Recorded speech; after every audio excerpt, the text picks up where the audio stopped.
All right, guys, I'm here with my buddy Blake Edwards. Blake is a longtime friend, and Blake has got a fascinating thing going on right now on LinkedIn. And so he and I wanted to have a conversation about what he's doing and different financial tips that you can maybe take home and utilize yourself, because he's got a really cool, transparent approach to financing.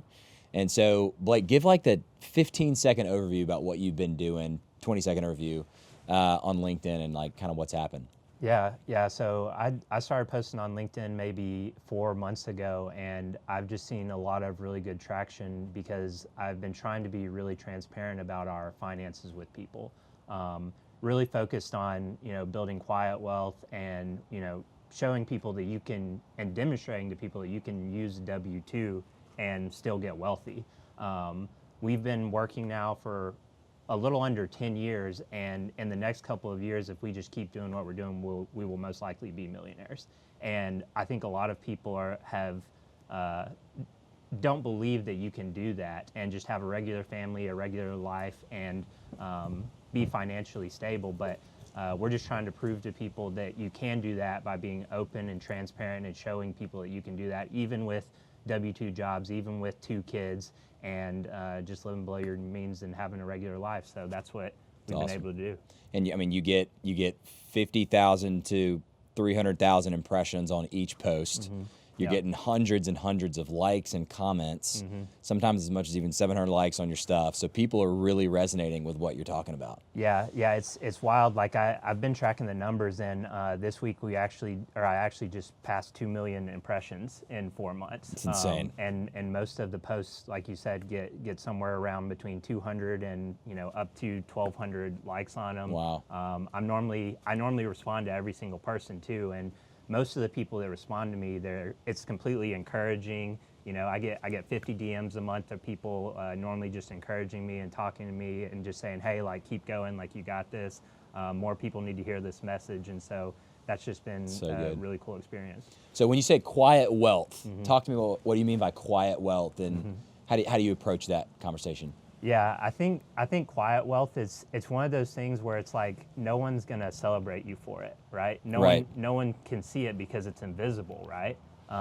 We live in a 1,400 square foot house. It doesn't even have a garage. It's got a carport. It's really small, but it works for our family. We paid $250,000 for this house 5 years ago, right? Right.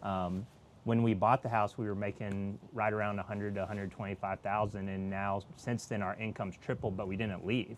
And so you can imagine that, the margin that creates, and just it basically allows us to invest everything that, we are making above and beyond, like, that we spend on the house. And so we've just seen a lot of traction this year too, just from our investments, because it's one of those things where it's like the longer and the more money you can put into investments, like eventually it's going to start compounding. And what I like to tell people is like, when it starts raining gold, you want to already be holding a bucket. You don't want to be like looking for one. Yeah. And so like that's been the approach that we've taken, is just like, hey, like let's build the bucket so that when it starts raining gold, in other words, when stocks start increasing like they really have over the past few years, like you're ready and you get to catch that windfall.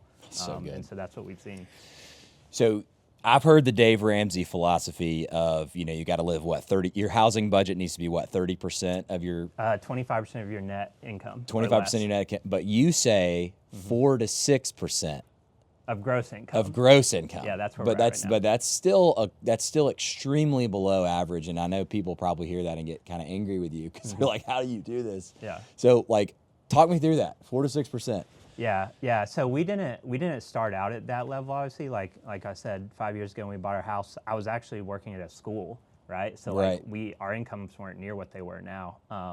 At that point in time, we did actually go for the Dave Ramsey approach. So we were like trying to do 25% or less of our net income that we'd be able to pay off within 15 years. And obviously, you gave me the loan on that, which is great for our house. Hey, thank you. But since then, like I said, it really just came down to, like, even then we weren't trying to overextend ourselves. We were just trying to live within our means, and we had a goal and a vision for our life of like one day being able to be in a position where we could pay our house off. Yeah. And we actually hit that this year. Like, so if I wanted to, I could pay my house off right now. Come on. I'm 31, my wife's 32, right? So it took us literally like 5 years. Wow. And most people are still, they're trying to pay their house off, or if they ever do, right around, 30, 40 years, whatever, retirement. And we just didn't want to structure our lives that way. Totally, we wanted dude. to create margin and freedom and peace in our lives. And, and I think that a lot more people need to hear that message that, like, you can live below your means and you can have a great life, even though it might not be flashy. You might not be able to, have all of these things that people think that you should have, or whatever that you think that you should have. But, like, we have a wonderful life, and, right. And we have margin. And if we wanted to, if we just kept doing what we're doing, we probably could retire in our 40s. Wow. Just based on like how the numbers are going. We probably won't retire because I want to continue to contribute and do good in the world and in that way. But it's just about like having freedom. And the other thing is like, we want to be generous, and creating margin allows you to be generous in ways that other people simply can't do if every month they're just searching for, dollars to just, make their house payment or like make their car payment or whatever. Totally. Another thing you talk on that same note, a lot of things you talk about is building wealth while working for someone else. Yeah. There's a lot of hardos on Instagram, TikTok, and they're like, you got to go out and you got to turn $1 million into $1 billion quick. And, what are the biggest misconceptions about, working for someone else, building quiet wealth? Yeah. I mean, the thing about working for someone else is like, I mean, because you're a business owner, there's just a lot that goes into owning a business, first of all. Oh, yeah. And you don't know if it's going to be successful or not. Right. Right? For us, we went to college, like we got regular jobs, and we just slowly like worked our way up over time. And the other thing about having, W-2 jobs is like the benefits that you get from them can be insane depending on who you work with. Oh, yeah, man. Right? Yeah. My company, just like as an example, one benefit that my company gives that's awesome is like if you have a baby, you get 6 months of leave, which is insane. Right? But then also it gives you like access to 401k. Our healthcare is super cheap. We get matches, we get HSA matches. Like there's just so many benefits. And like I did the numbers earlier this year, and just benefits alone are going to add $20,000 or $30,000 to our incomes this year. Right. So that's just like one thing of like where it helps you a ton.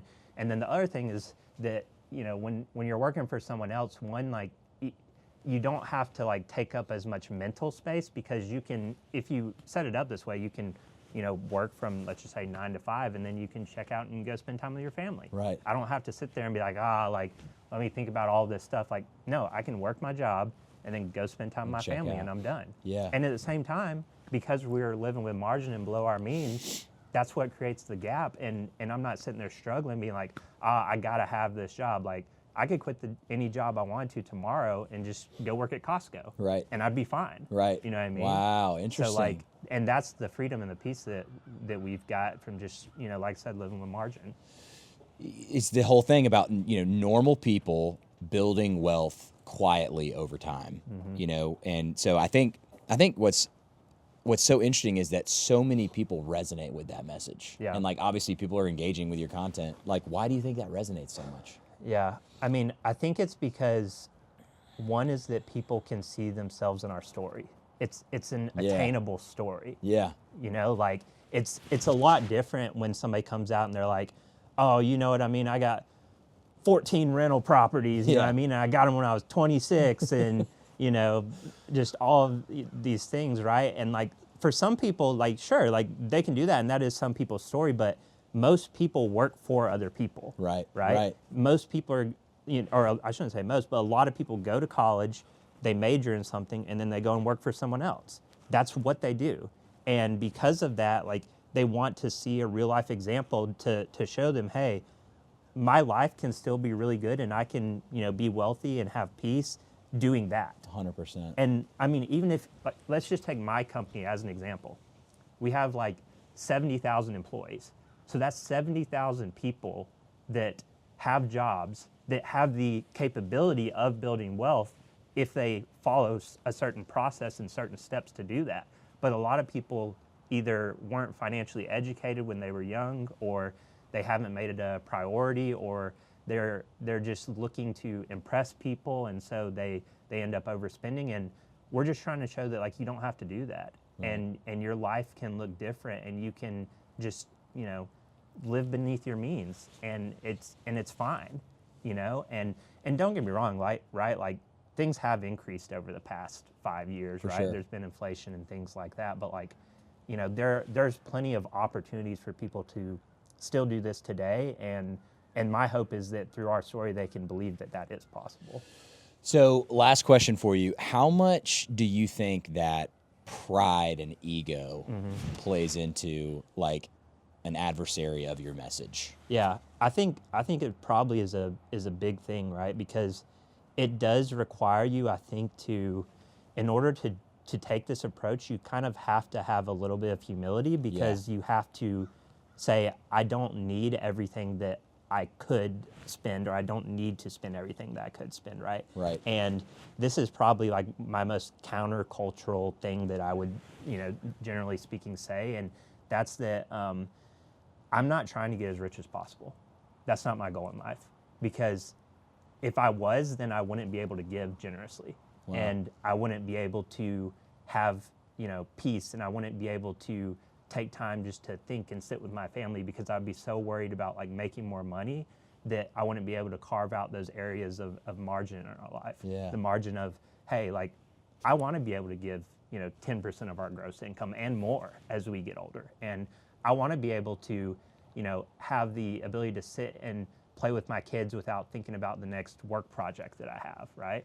And that's going to require us to just make different decisions than other people normally would, who are trying to get as rich as possible, you know? And that's just the way that I see things. And the funny thing about it all is, though, right, like we probably still will make a lot of money and get wealthy by doing what we're doing without even trying to do that. Right, You know what I mean? right.